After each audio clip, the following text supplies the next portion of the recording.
Hello again to another Agakala reaction, and today we'll be watching Wends, the Slavic pirates that the Vikings feared from Baltic Empire.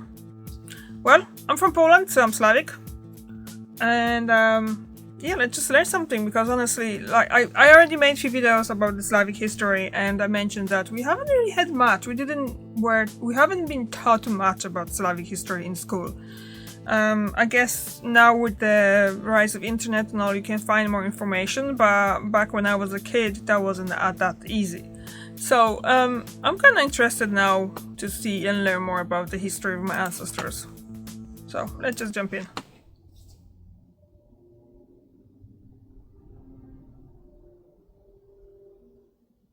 The Vikings have long been recognized as the lords of the early medieval ocean. In their speedy longships they traveled from Britain to Persia, leaving behind burned monasteries and looted settlements. Men and women prayed for God to save them from the wrath of the Northmen, and children were told to behave, lest the Vikings come for them next. But there was a people that even the Vikings feared. They came from the southern Baltic in similar ships as theirs, but faster and far more numerous. These fleets were mobile cavalry units, carrying horses and riders, quickly able to make landfall and sweep the countryside. Their raids were swift, deadly, and profitable. The shores of Denmark, Sweden, and Norway were littered with corpses and smoking ruins. Nowhere was safe from the Wends. But who exactly were the Wends? They were a Slavic people inhabiting the southwestern Baltic, from the northern coast to the Bohemian border, the Elbe in the west and the Oder in the east.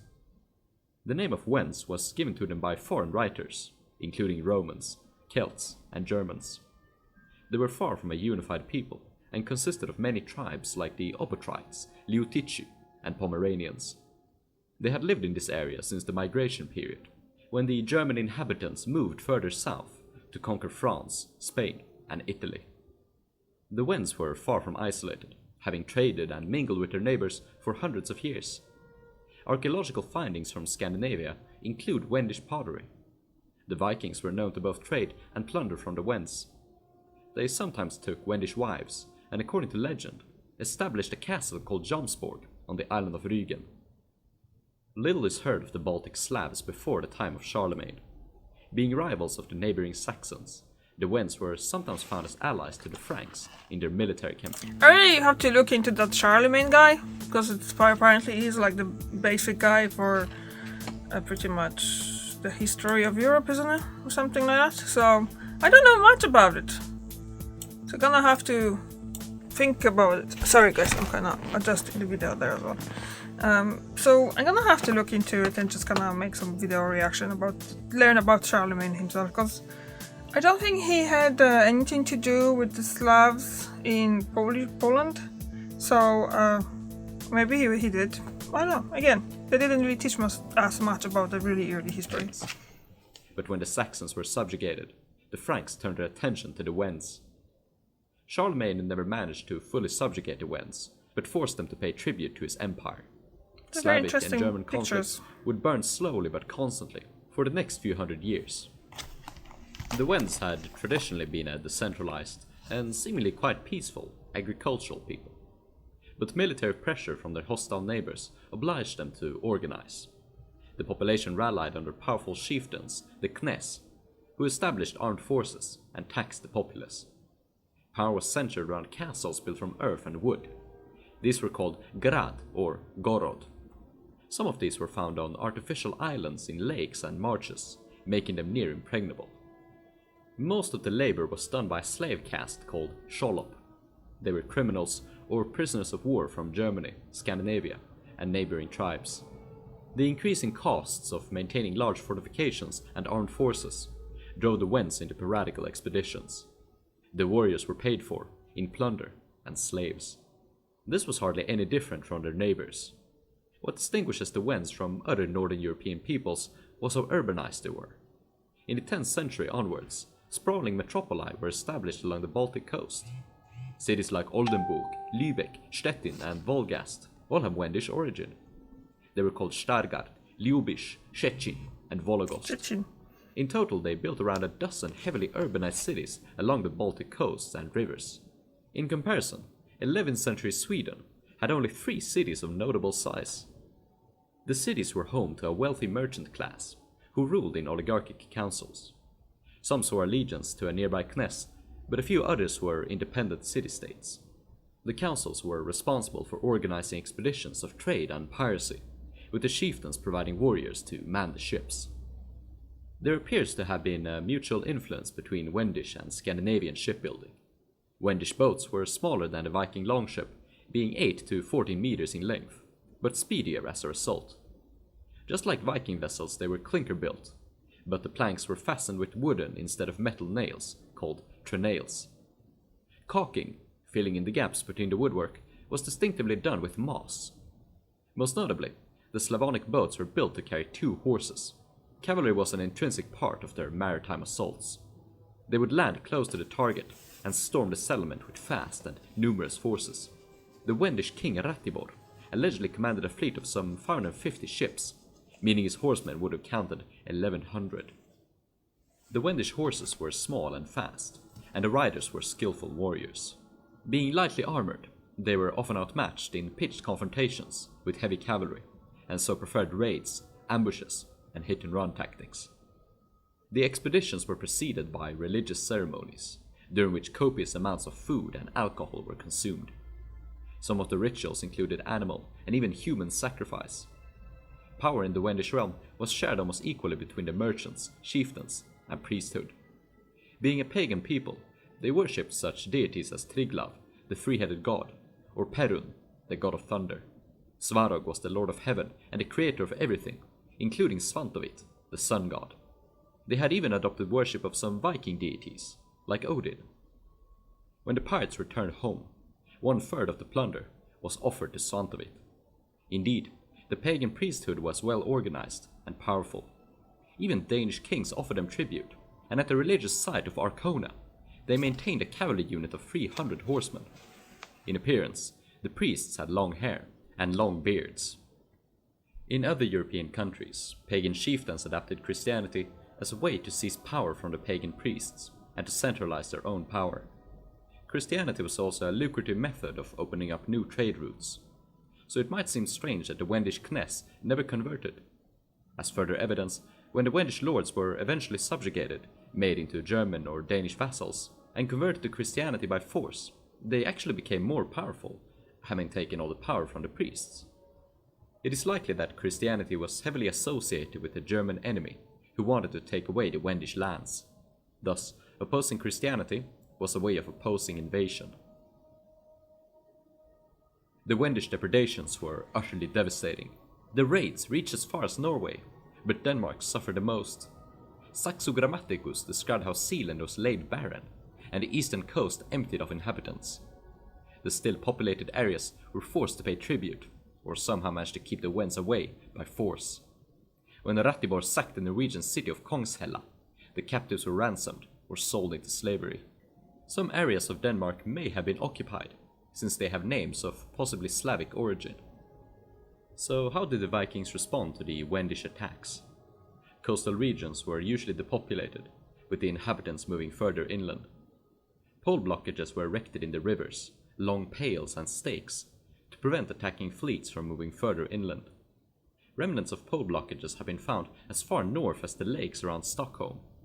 No written records exist of Wendish attacks on Sweden, but the fear of the Wends was certainly real. When the Wends encountered these blockages, they simply used them to moor their ships. They landed on the shore and made speedy incursions into the interior. Sometimes, nature was the only good defense. In 1157, a fleet of 1,500 Wendish ships went under in a storm in Kattegat. The survivors who washed ashore were found by the local peasantry, who didn't show any mercy. The best defense was a good offense. Denmark became especially good at launching punitive expeditions. They organized a heavy cavalry force and built large ships that could carry 4 horses at once. Captured pirates could not expect good treatment. When the Danish captured the city of Wolin, the surrendered pirates were tied to poles and disemboweled. However, these counter-piracy operations were little more than piratical expeditions in and of themselves. The northern rulers lacked the resources, tradition, and interest to permanently occupy their defeated rivals. At best, an opponent might be forced to pay tribute. Though the Danish were Christian, the religious undertones of these early conflicts were minor, insignificant. In a peace treaty, the Wends might be forced to worship Christ, but as soon as the Danes left, they went back to their pagan deities, and the Danes likely knew this, and likely didn't care. A change started to happen in the 1150s. Wendish raids against the Danish grew more intense, and its rulers needed an actual solution. Part of the solution was private initiative. In 1151, a Dane in Roskilde named Wedemann established an organization of pirates. Their goal was to fight the Wends. Part of this operation was to liberate Christian slaves captured by the Wends, and he received heavy support from both the nobles, merchants, and common folk. During his career, Wedemann allegedly captured over 80 ships. Though he was surely motivated by greed and the lust for battle, the plight of his countrymen, friends, and family must not be understated. We have some information on how Wedemann's pirates were organized. They split their plunder somewhat evenly and operated under strict Christian law. Every pirate had to confess and take the communion before going to sea. Some historians have interpreted Wedemann's organization as religious, akin to the knightly orders of the Templars and Hospitallers. State initiative was vital in stopping the Wends. This operation has posthumously been called the Wendish Crusade, even though it was only vaguely supported by the Pope, who was poorly informed in the affairs of the region. The main goal wasn't religious, it was to stop piracy. Still, I'll refer to it as a crusade for simplicity's sake. The leading masterminds of the crusade were the Bishop Absalon and King Valdemar I of Denmark. Their early operations were poorly organized piratical raids. Over time, Absalon and Valdemar learned from their mistakes, and their efforts became more effective. Large expeditions were expensive, so they preferred small lightning strikes with professional troops, unlikely to desert if things turned bad or boring. Large armies were likely to mutiny if they didn't get enough plunder. Absalon also made a radical move of using religion as a tool. If a Dane refused to support a war effort, he was threatened with excommunication. Ooh. The Danes became good at exploiting local rivalries. Though the Wends were numerically superior to the Danes, they were less unified. The Danes would ally with one city against another. Religion was irrelevant. In the 1160s, they allied with the pagan Rygians to take down the wealthier city of Vologost. Without their allies, the crusade would have been a failure. The Danes lacked knowledge about the local region, the geography, the best anchorages, hideouts, places to provision, and so forth. Information which only their allies could provide. The pirates preferred guerrilla tactics, hiding their ships in small coves or behind islands and jumping out at isolated Danish ships. So the Danish made their conquered or allied cities block the riverways, denying the pirates access to safe anchorages and provisions. Coastal villages were burned to provoke the pirates and lure them into the open. However, the Danes knew from experience that their raids would only result in retaliations. To break this bloody cycle, they constructed a system of garrison towers around key locations on the Danish coast. Naval squadrons patrolled the coastline, and Wendish raids became increasingly rare as a result. Whilst the Danes were fighting the Wends at sea, the Germans were quick to exploit the Wendish weakness. Their goal was to colonize the region. The process began with small units of heavy cavalry attacking the scattered warriors and settlements. They built small wooden forts to defend their frontier possessions, paving the way for settlement by priests and colonists. The surviving Wends were slowly made to abandon their old ways and be integrated into the German system. Other Wendish rulers surrendered to the Germans, accepting Christianity and becoming their vassals. The Danes and Germans were as often allies as they were enemies. The Germans exploited Danish aggression to claim Wendish territory. In turn, the Danes became dependent on German expansion. But when both became strong and the Wends weak, they turned on each other, often in Cold War-style conflicts, where they might incite the Wends to rebel against the other. When these uprisings became too strong, the Christians allied again. It was a messy free-for-all. The Danish would come out victors. The leader of the Germans, Henry the Lion, had been granted the autonomy to do as he pleased in the north. But when he got too powerful, the emperor revoked his titles, and Henry was exiled to England. This power vacuum allowed Denmark, to become the sole power in the western Baltic. The island of Rügen was home to the temple city of Arkona, where the great idol of Svantovit was offered massive tribute by the pirates. When the Danish finally attacked and conquered the city, Svantovit was taken down and hacked to pieces. His treasure was given to Valdemar, and the islanders forced to become Christian. They swore allegiance to the Danish crown, but retained some local autonomy. The Pope himself was happily surprised over the success, and sent his congratulations. From then on, the kings of Denmark would call themselves Kings of the Wends. Their full title would be King of the Danes, Goths and Wends. This title was then usurped by the Swedes in 1540, which is why both the Danish and Swedish monarchies used the flag with 3 crowns. The Wends made a last attempt at attacking Denmark in 1172. The Danish fleet was hastily alerted and met the pirates at the Battle of Falster. The Danes won, and Absalon had the pirate heads put on display, a warning to all.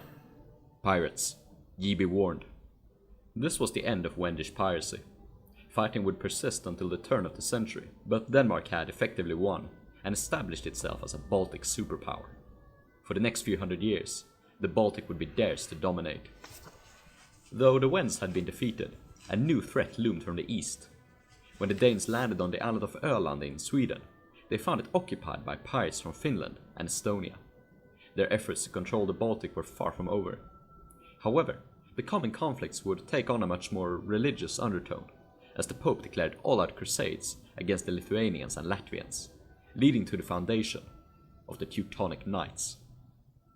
If you'd like to learn more about the naval organization of the Danish and Scandinavian realms, please check out my video on the Leithangur. If you'd like to see videos on Denmark's rise to power, facilitated through piracy, or the Baltic Crusades, or the Teutonic Knights, please tell me in the comments. The reason I made this video was due to the great interest in the topic on my video about the floating forts built across the Baltic, many of whom were innovated by the Wends, the forgotten scourge. That was good. At moments it would be boring. But I'm tired, so maybe that's why. I have to be really awake to kind of enjoy stuff like that. Anyway. Excuse me. It kind of explains the fact why I wasn't really taught about Wends so much, because they were mostly based on the today's Germany's land. So we had a lot about Germany, mostly in the, in between the 15th and 20th century, especially 20th century. A lot of was happening between Germany and Poland back then. So we had a lot about that in history, but not much about like really early history, like pre-1000, pre-Polish christening when Poland took Christianity on. So, but that was really good again, and those floating things, it's kind of interesting too. I wonder, I might actually remember to actually make a video about that. So, thank you very much for watching, and I see you tomorrow. Bye.